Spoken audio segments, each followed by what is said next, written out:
Okay, so let's talk about the coordinate plane. Most of you know this, but if not, it's a good thing to go over this again just to be sure.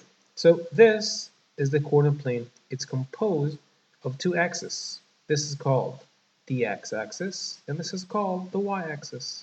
When they intersect, okay, we get a special point, which is the origin.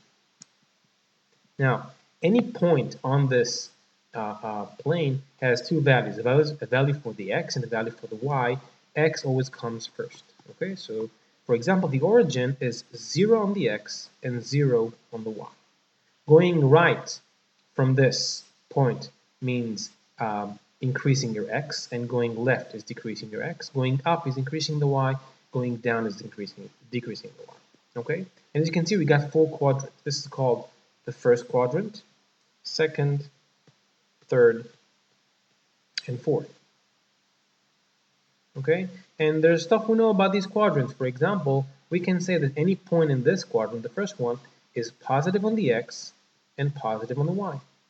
And here, it's negative on the x and positive on the y. Negative because it's left of the origin and above the origin.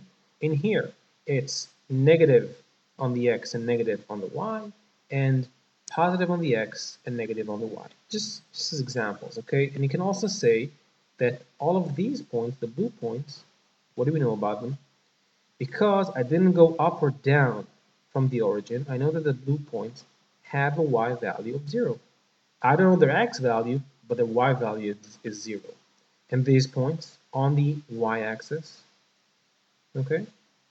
As I didn't go left or right from the origin, I know that these points, they have very different y's, but they all have the same x of 0. So this was just an intro for the coordinate plane and their names of the quadrants and what do we do with it. Basically, when we draw a function, we draw it on the coordinate plane, so it's important to get to know this plane.